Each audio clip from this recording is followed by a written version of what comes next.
Hmm. Going live. And we're live. Well, what's happening, guys? Yeah, I mean, if it had finished 1-0, we would have been sitting here very happy. It's finished 1-all. It's disappointing, but that's football sometimes, I guess. Yeah, I mean, the performance wasn't great tonight. I'm not going to sit and sugarcoat it. Nobody's going to sit and say United played fantastic tonight. We were the better team. We did deserve to win, in my opinion, but that's football. Yeah, I mean, it's a real gut punch. Especially after the Casemiro yellow card, we thought, right, okay, that was like one of the key aims of this match was to make sure Casemiro didn't get a yellow card. It was so infuriating because, as you know, Fred was coming on 30 seconds after the booking took place. We already had McTominay on. We could have took Casemiro off, but it didn't happen. Casemiro is now suspended for the Arsenal match, which is very bad news for us. It also means that we have dropped points as well. So that's the first time in 9 matches that we have dropped points, that we failed to win. I mean, yeah, I'll get it down in the comments here now, guys. Just like how we usually start off the shows. So, who was your man of the match? For me, there's one clear candidate. Well, probably two, actually. I'll give David De Gea an honourable shout, but it's Aaron Wan-Bissaka. I mean, if it wasn't for Aaron Wan-Bissaka's late tackle on Wilfried Zaha, well, they would have won the match 2-1. And genuinely, that would have been so disheartening. That would have been so infuriating for United fans. A draw feels like a defeat. It is the first time in a long time that we have felt like that, but the standards have been raised.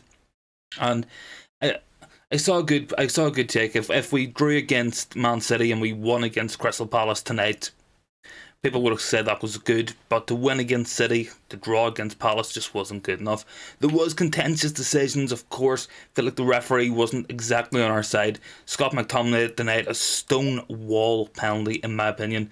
As we know, Richards didn't touch the ball. McTominay was first to the ball. McTominay got took down.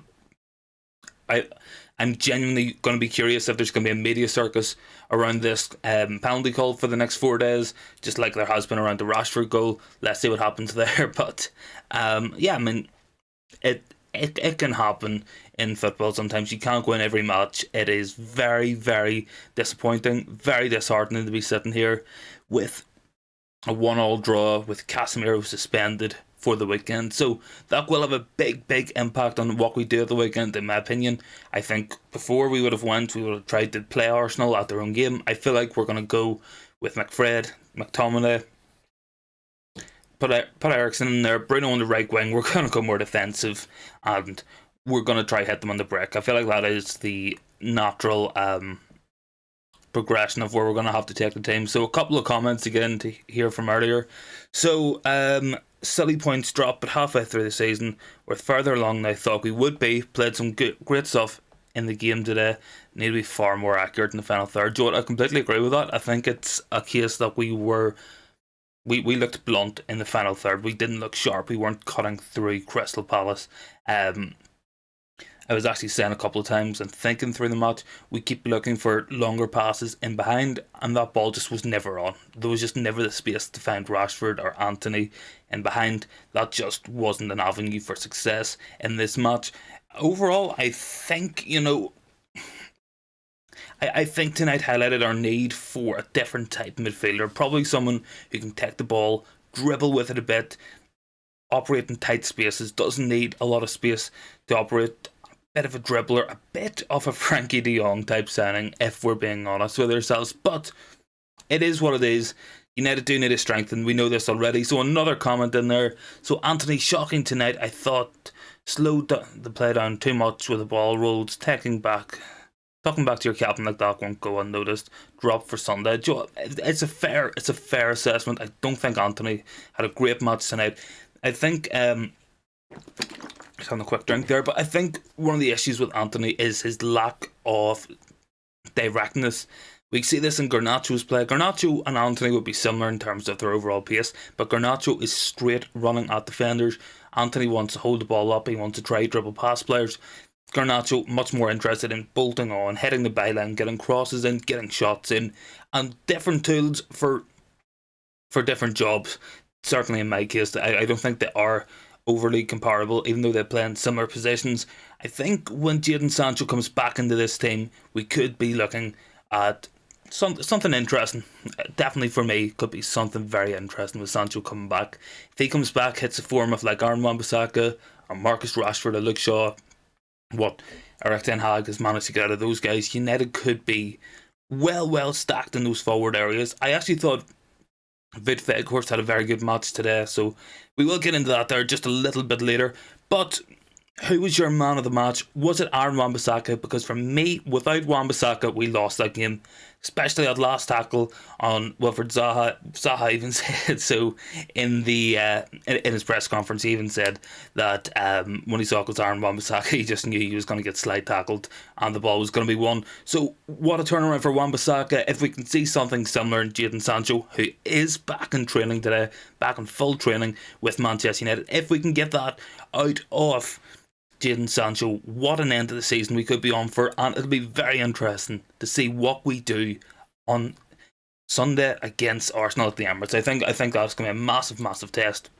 No, Casemiro makes it a much harder job. So we can see a couple of people coming in. So welcome to the stream, welcome to the channel. Good to see you guys as always joining us here after the match. How do you feel about the match? Who was your man of the match? And are you disappointed to be sitting here without 3 points? Because I know I certainly am, and I definitely was looking forward with a couple minutes left thinking, yep, we'll go on, 1-0 win, won't be anything exciting, it'll be another 3 points, but we didn't quite get there. It was a fantastic free kick against Elise, and that is something that you have to let happen. You have to account that in the Premier League, players are going to be able to pull something special off against you. You need to be putting teams away. We didn't put Palace away, and that's a big concern for me. Is we looked wasteful. There was a couple of times Rashford got forward, could have done more with it.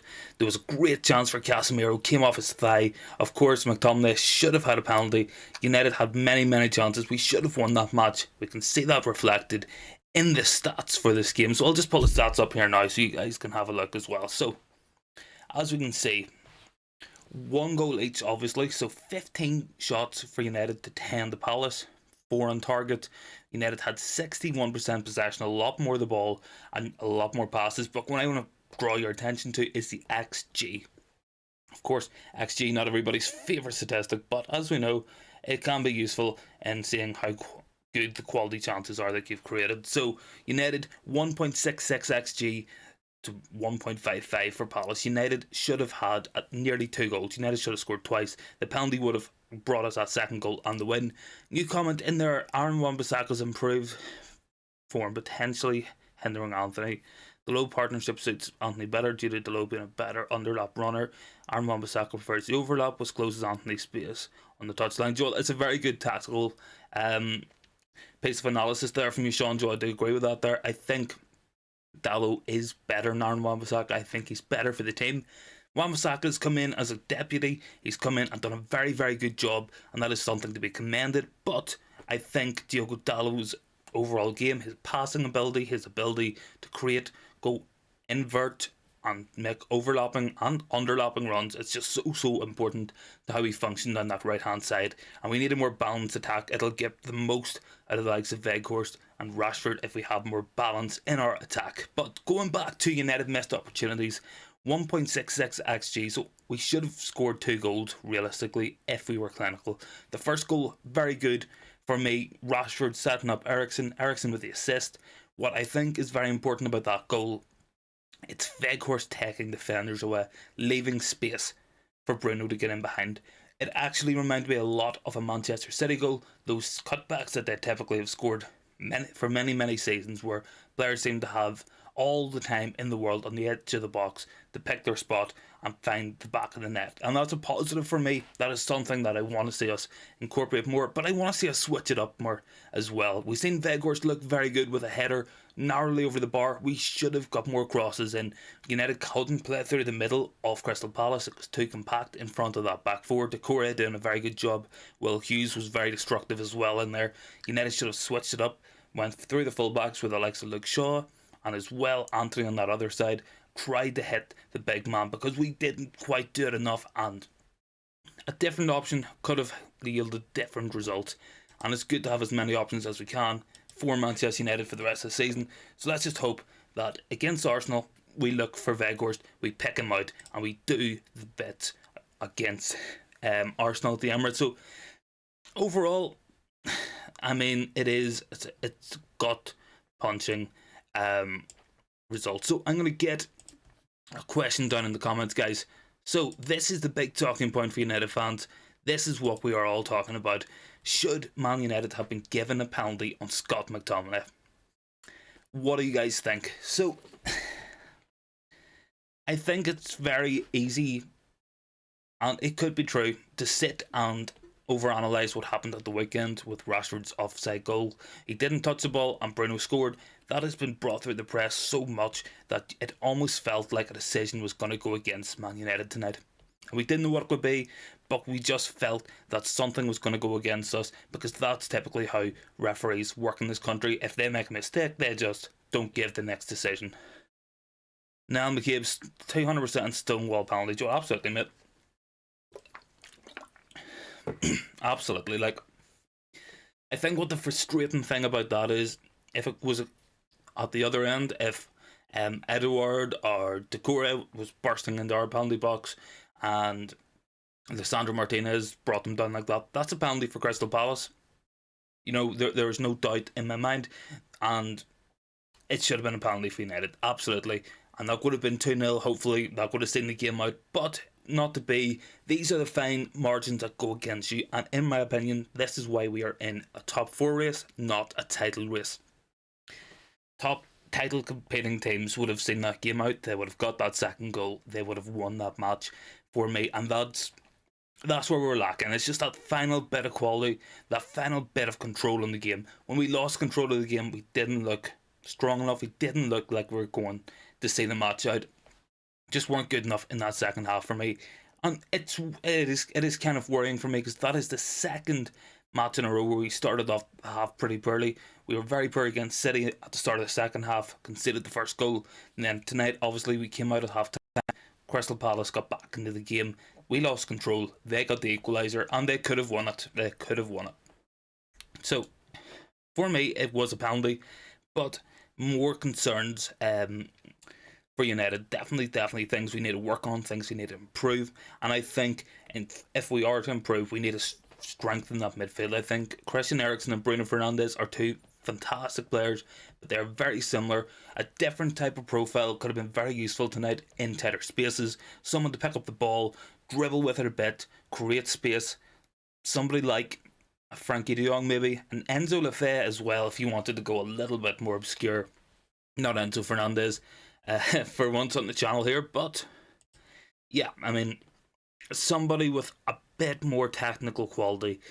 You think, when you look at the most balanced midfields, that all offer something different. The most balanced midfield I've seen probably since the prime Barcelona team was Madrid's team of Casemiro, Kroos and Modric. Modric, a fantastic ball progressor, carrier, great on the dribble. Kroos, metronomic passing. Casemiro, fantastic defensive work rate, stone wall in the middle. And United need that balance. I think Eriksen and Bruno are a little bit too similar.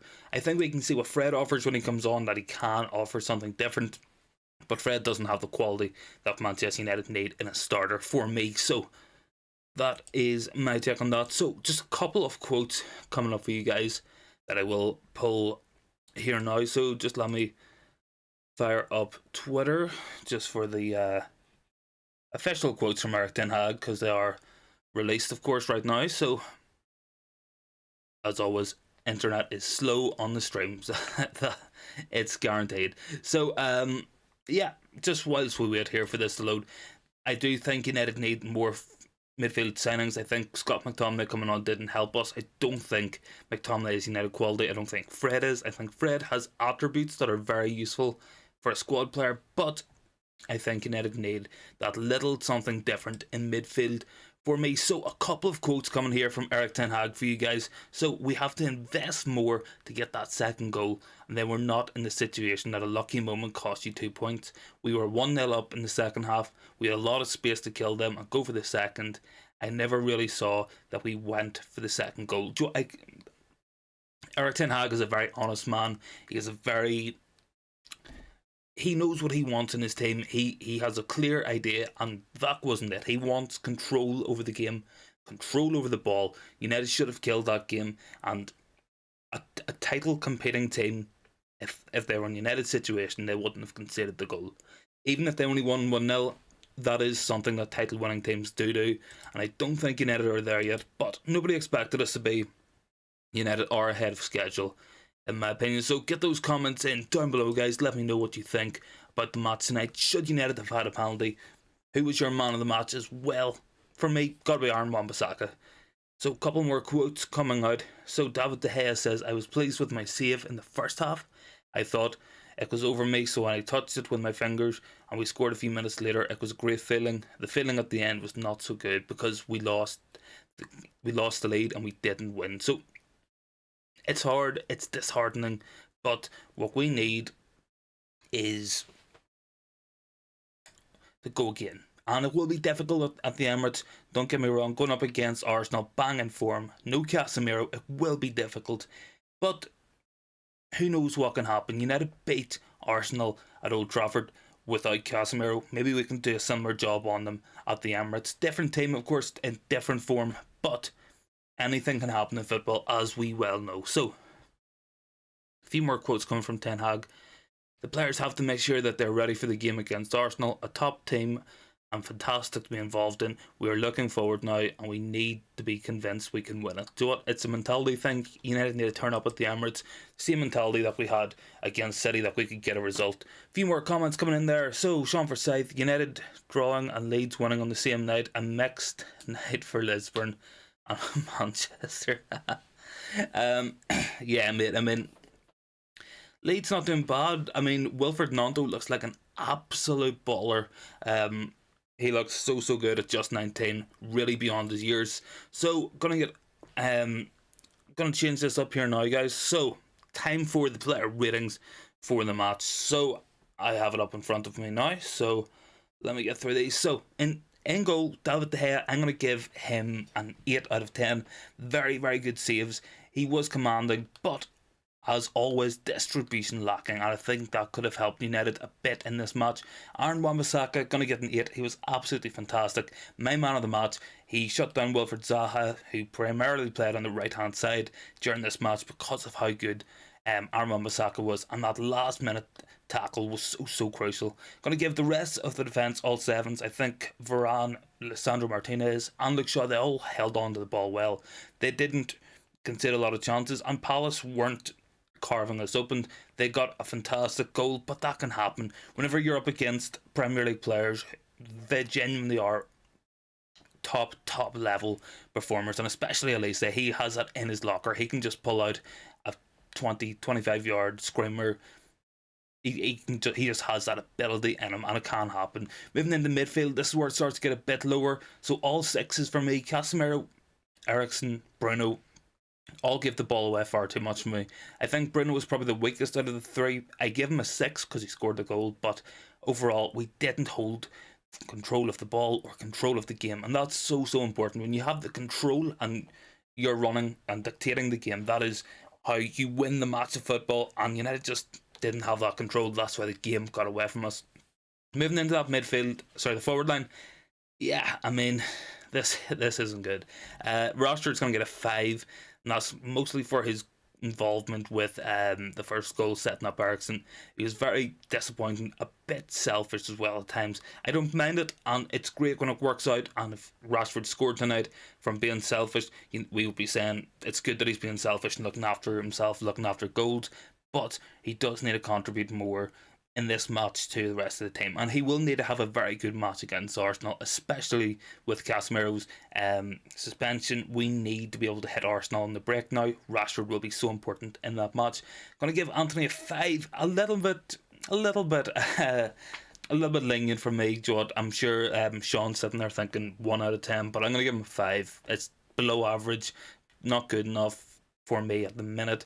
He needs to go and try pick up a bit more form, a bit more confidence. He doesn't look match sharp yet. I'm going to give Weghorst a 6 as well. Thought Weghorst was pretty solid. He put the Palace defenders under a lot of pressure tonight. He offered something different, and United looked worse when he went off. We didn't hold the ball up as well at that end of the pitch, and we didn't have that target man who we could have hit to look for balls in behind, look for flick-ons, looking for him to hold it up and bring others into play. So thought Weghorst had a pretty solid debut. It will be interesting to see how he does next week against Arsenal at the Emirates, because I do fancy him to play. So, Ten Hag, a few quotes here. So, last time we beat Arsenal without Casemiro, and now we have to do it again. Completely agree. He says it was instinctive. He went for the ball, missed it, and it was a dangerous situation. He wanted to stop the Crystal Palace player, and that was his reaction. It's annoying to see Casemiro off.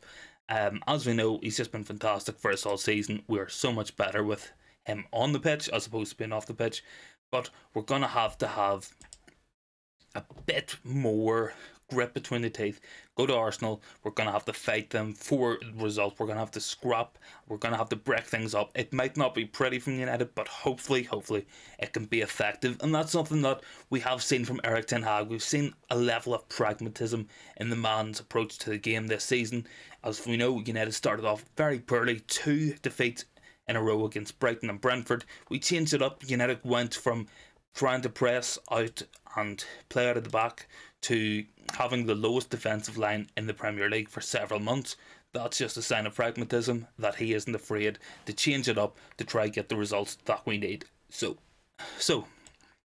speaking of pragmatism, thinking of things that we have to do to get a result, I'm going to get the next question in for you guys. So let me know in the comments who plays instead of Casemiro against Arsenal. Do we go for Fred, McTominay, Eriksen as a midfield 3, put Bruno on the right, Rashford and perhaps Weghorst up front? Something similar to what we did against Manchester City. Do we perhaps go McTominay, Eriksen, Bruno, go really attacking? I don't think we will. Personally, for me, we've seen that at the Etihad. We were out of the match by half time. We conceded 6 goals. I do think it'll be McTominay playing. I think Fred will be in there for his energy. Expect a similar job done on Martin Odegaard as to what he did on Kevin De Bruyne against Manchester City. And I think we'll go Eriksen. We know that Erik ten Hag loves to play Christian Eriksen in the midfield. He loves his ball playing, and he loves that their control over the ball that he has and its ability to pick out runners, and that will be important.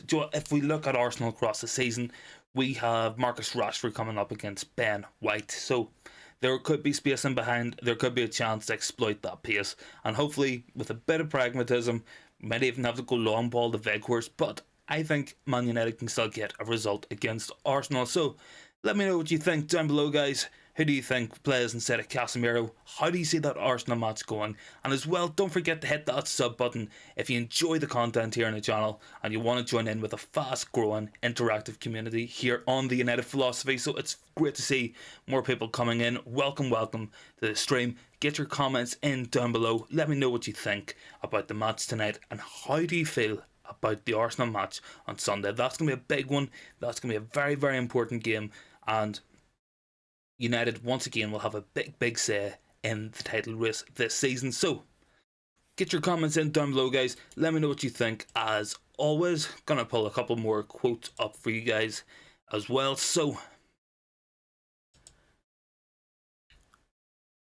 couple more quotes coming through from Manchester United on the match tonight. So Erik ten Hag, it is difficult to say why I have to criticise my team. Go for the second. Bruno, Rashi on the wings, Garnacho, a lot of creativity, speed, power, McTominay with penetration in behind. They should have done more. And I agree with Erik ten Hag. He has said as well, Casemiro is very important and there's a reason we're in a position. But we beat Arsenal without Casemiro. Last time we have to do it again. Yep, of course. I've already read that out. So Erik ten Hag on the McTominay penalty appeal. You have to accept the decision from VAR, from the referees. I look in the mirror, I look to my team, I look to my own managing coach, and I say, invest more for the second goal, and you avoid situations where you're dependent on the referee. Completely agree with Eric Tenhag there. I think that's so important. United, it's very easy for us as fans to sit and say if we got the penalty that we would have won the match. We might not even have scored the penalty. Guaita could have saved it from Bruno Fernandes, or Rashford could have put it wide. We don't know what would have happened. We can't be dependent on referees and situations. We have to create our own luck in this game. We have to create our own chances, our own goals. We can't depend on anybody else. So I do agree with Eric Ten Hag on that one, and I think that if United were 5-10% more switched on, we would have won that match tonight. But I just hope it's not a case that United are starting to tire out at the wrong time of the season. There's been a lot of games in a very short amount of period. We haven't had a chance to rotate fully. We haven't had a lot of rotation. Of course, coming up against Reading will give us a chance to give players a week off, so that will be important. But let's just see what happens. An outside shout as well is Luke Shaw at centre back and Lisandro Martinez in midfield against Arsenal. It's not the worst idea I've ever heard. I've certainly heard of worst ideas. So, Lisandro Martinez, of course, returning to his original position. It could be an option. He would give us that ball progression. He would give us that bite, that determination in midfield, and the ability to win the ball up high up the pitch. Could be an option. We could see something interesting by Eric Ten Hag. It is good to have options up your sleeve. It is good to have different plays in the playbook that we can go to and hopefully try to confuse and keep Mikel Arteta guessing. If we can rock up and sit with Lisandro Martinez in midfield, that could be an option. So guys, let me know what you think in the comments down below. I guess that kind of answers that last question that we got in there about who plays instead of Casemiro. Let me know what you think down below. As always, don't forget to hit that sub button as well if you want to support the channel. And yeah, we'll keep going here, of course. So the next question and the next talking point really is about the debut man, about Weghorst. So we're going to have a more in-depth talk about Weghorst right now. So I thought overall he had a pretty solid game. He did look like a player who hadn't played a lot of football in recent weeks. He, of course, coming off the World Cup break, he only really got back at Besiktas, and then he's come to Manchester United.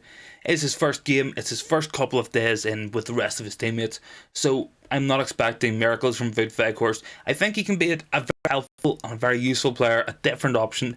We've seen what he can offer us tonight in terms of an aerial target, somebody to hold up the ball, take runners away, and leave space for others. And Weghorst is a very hard working player, but a lot of hard miles in tonight. And overall, I think he had a pretty good performance.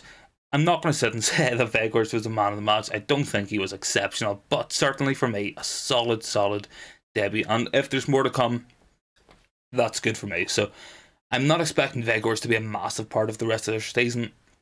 I think Martial will continue to be our first choice striker for the rest of the season, but Weghorst definitely is a player who can offer us something in these matches. And for me, I think that is something that is very good to have the guy in the team. It's more bodies, it's more options, it allows us to rotate. And I think United looked worse when he went off the pitch, and I think that's about as big a compliment as what I can say to Weghorst. So, of course, a couple more people saying that if David De Gea had passed the ball correctly from his own box, that United wouldn't got the 3 points. I probably wouldn't have created the opportunity where Palace scored. But there's a lot of if, buts, maybes in this game. As Eric Ten Hag said, you make your own luck, you make your own chances, you win your own games, and you don't look for refereeing decisions. It should have been a penalty, yes, but we didn't get it. United should have had Crystal Palace out of sight by then anyway. So I completely agree with Ten Hag. Let me know what you think down in the comments, guys. Who was your man of the match in this one? Who do you think impressed you? And are we title contenders or top 4 contenders? Because for me, it's a top 4 race. We need to get top 4 secured over the line before we can think about title charges and facing the likes of Arsenal. We will go to the Emirates in good form. We still haven't lost, of course, and United will go and hopefully do a job on Arsenal. If anyone's going to mastermind a win against Arsenal at the Emirates with Fred and McTominay as a midfield two. It's going to be Eric Tenhag. Let's see what we can cook up. Let's see what ideas we have. We'll make it hard to play against us. We'll look to contain them the same way we did against Man City. It'll be a much, much harder job without Casemiro, of course, but I think United can still get something out of that match. I still back us, and I think United can do it. I genuinely do. Let me know what you think about the Arsenal match in the comments down below, guys. Of course, welcome to the channel. If you are new, it's good to see so many new people joining in with the community and joining in with the channel. So the support is much appreciated, and it really means the entire world. So thank you very much for that, guys. Get your thoughts in down below. We're going to open up the floor to all the questions, all the comments, all the debates. Let me know what you guys think. I can see more and more people joining, so welcome to the stream. So let me know what you think about the match, man of the matches, how we could have done better, and how will we do against Arsenal at the Emirates. Big match coming up. A lot of big games as well. Of course, Barcelona Europa League tie coming up in February. FA Cup, we'll have League Cup semi-finals. There will be a lot of stuff coming up on the channel. So of course, hit the sub button, stay notified, join in, and never miss a video. So your support is very much appreciated, guys. So let me know what you think in the comments, and I'll pull a couple more quotes up here just as we get them coming in. So let's see. Couple of people saying clear elbow on Lisandro Martinez. I think it looked like it. It definitely was. And of course, a couple of stats coming through. Lisandro Martinez, 106 touches, 90% pass accuracy. I thought he was very good today. A lot of tackles, a lot of wins in the air. So well on Lisandro Martinez. Good to see him back in the team.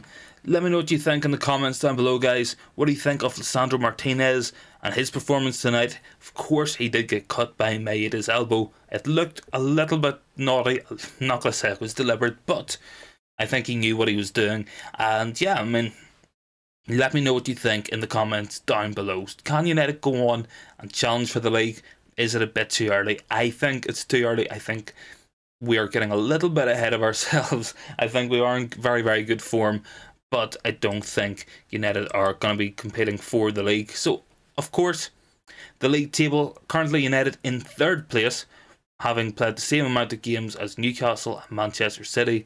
We are a point above Newcastle and level in points with Man City. Of course, we could have won second with a win, and that would have given us real breathing space in that top four battle, would have moved us further ahead of Newcastle, would have put us 8 clear of Tottenham Hotspur. We are 6 clear of 5th, so it is still a good position to be in at this time of the season. Of course, Spurs not playing well, Liverpool not playing well, Chelsea, mid-table Chelsea, and yeah, I mean, a lot of the big pressure and the big teams are really struggling. So if United can put together another running win, beat Arsenal, go again, win the next couple of league matches, we could be in a very, very good place for that top 4 position come the end of the season. And who knows where we'll go from there. I saw a very good video last night that I very much enjoyed. It was a debate because what constitutes a successful season for Man United. And for me, I think top 4 and a trophy is what we can realistically hope for at this stage of the season, which is a position I never thought we would be in. I thought we would struggle to finish top 4. A lot of teams strengthened in the summer, but United really looking good for top 4 at the minute. League Cup semi-final, good chance for another trophy for Man United, our first in 6 long years. And of course, FA Cup, Europa League, we're still in those, we're still competing across all fronts. So maybe United can win a trophy or 2 this season and guaranteed Champions League football for next year. And what an achievement that could be in Eric Tenhag's first season. If he can pull it off, I think what is going to count against us is squad depth and the quality of our depth. Going from Casemiro to Scott McTominay, it's symbolic of where United's depth is. Of course, if Marcus Rashford was injured, we're looking at 18-year-old Alejandro Garnacho having to play, who is very good. I'm not having a dig at Garnacho, but he isn't at Rashford's level. not yet. And if anything happened on the right hand side, we're looking at Anthony Elanga playing. United do need more depth, but we definitely can compete for a couple of trophies this season. So let me know what you guys think in the comments down below. I see a few more people joining in. Welcome to the stream. And yeah, let me know, can United win a trophy this season? Will we win the League Cup? Of course, we're playing Nottingham Forest in the semi-final. And then we'll play one off Southampton or Newcastle. I think it'll be United Newcastle in that match, and I think United can win that match. I would make us favourites to win the League Cup at this stage. Of course, Europa League, if we get past Barcelona, we could be in for a very good chance of winning the Europa League again. A couple of big teams left in it, of course, but you have to fancy United. You have to think on our day we can do a job against anybody. We did it against City. We've beat Arsenal. We beat Liverpool. We beat Tottenham Hotspur.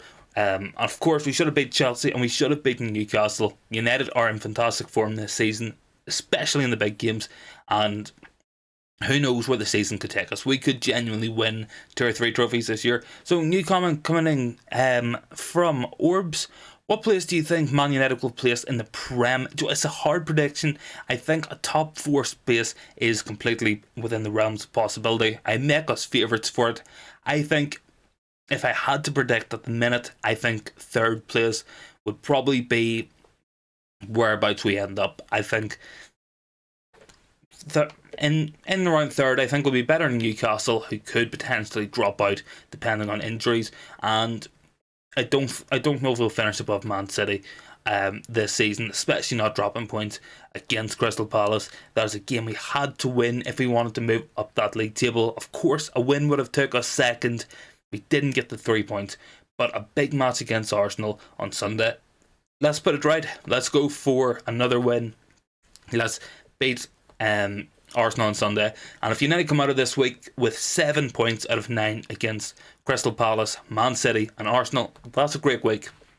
Make no mistake about it. And if we can do that, we have a very good chance of finishing top 4. And finishing high in the top 4, maybe a 3rd, maybe even as far as a 2nd if we're lucky. So thank you for the comment there, Orbs. Thanks for the question. As always, welcome to the community. It's great to see more people joining in and returning viewers as well. It's great to see guys coming back and engaging with everybody. So keep those comments coming in. Let me know what you think. Any questions you want to ask me, if there's any details, if there's any pieces of news that I know that might be of interest to you guys about Man United, let me know down below, of course. So yeah, just having a quick drink, of course. Gotta stay hydrated for the boys. Yeah.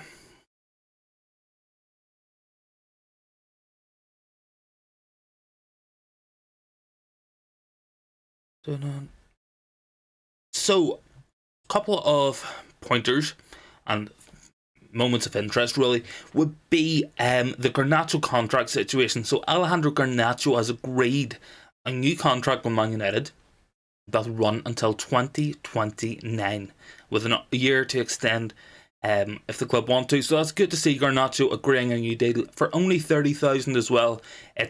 That's good. That's what I want to see young players played. I don't want to see young players overpaid. Of course, United after one season give Brandon Williams £75,000 per week.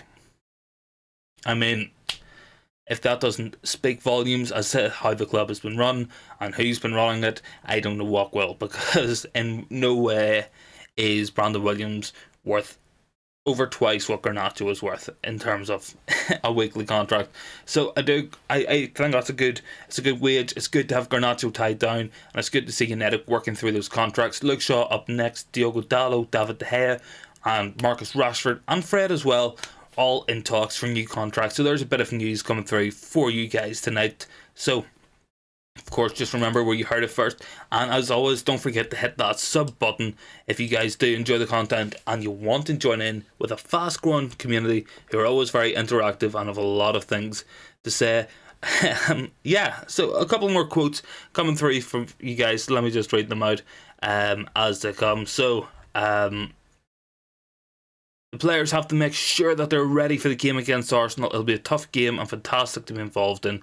We're looking forward to it, and we need to be convinced we win it. That's from Erik ten Hag, saying that United need to be convinced they can go to the Emirates and pick up a win Yeah, David De Gea with a comment as well. He is a big lad and he helps the teams in both areas, and it helped the team a lot. A great debut and a great guy talking about Weghorst. So it's good to see Weghorst settling in well with Man United squad. So hopefully he has more to offer us. If he can come in, do a good job, work hard, put a couple of goals away, United will be a much better team for it. So hopefully Weghorst can be a success at Man United, because if he's successful, we're successful, and that's what it ultimately comes down to. So couple more comments coming in. So Aaron Wan-Bissaka should be very proud of his performance tonight, especially as he was going home. He made massive progress in recent weeks, but that performance was top draw. The slide tackle summed up his whole performance, but so much to admire. Joel, Aaron Wan-Bissaka was my man of the match today. I thought he was brilliant. I thought he had a very solid match, and we saw Wilfried Zaha moving on to that right hand side because he couldn't get past Aaron Wan-Bissaka. So fair play to Wan-Bissaka. He nullified Crystal Palace very well. I think, as Sean had said earlier, of course, that Dalot coming back in will be good for Anthony and good for our right hand side. I do agree with that. I think both opinions don't have to be exclusive. You can say that Dalot should come back in and be the first choice right back without saying Wan-Bissaka isn't good enough or hasn't been good.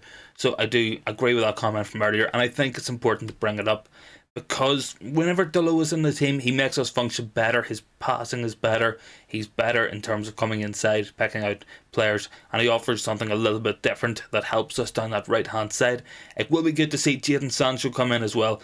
Give Sancho a chance and let's see what he can do. What do you guys think about Jadon Sancho coming back into Manchester United? Let me know in the comments, and as always, don't forget to come back for more and more videos and more content. After every single match, we have our live reaction show. So it's good to see you guys out here quite late as well, coming up at 11:15. So, yeah.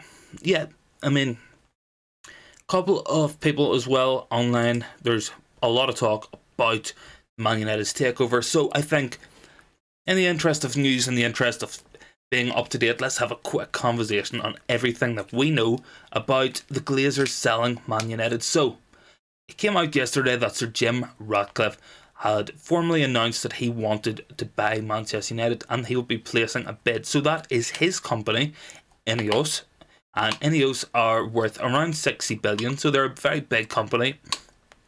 If he wanted to buy Man United, he probably could. I think it'll be very interesting. I think there's a lot of talk going about who you want as owners, and what I want in my owners from Man United is simple, is owners who want United to win. That is what it simply comes down to for me. So, be that Dubai, be it Jim Ratcliffe, be it Qatar, if whoever comes in, so long as if they're content and they want United to win and be a success on the pitch, that is all that matters. Because here is the truth, and this is something United fans have known for a long time.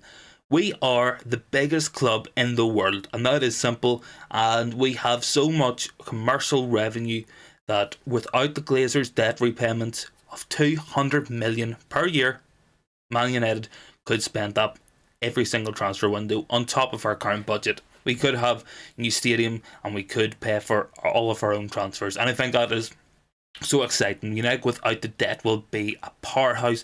We will have as much money to spend without Glazer debt as what Man City, as what PSG would have.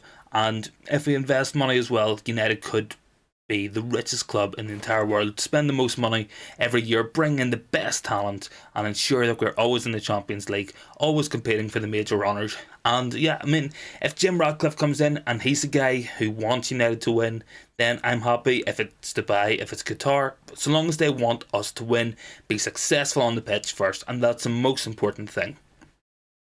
No owners coming in can be wanting to come in for money, to make money, to take money out of the club. United need owners to be looking for success on the pitch.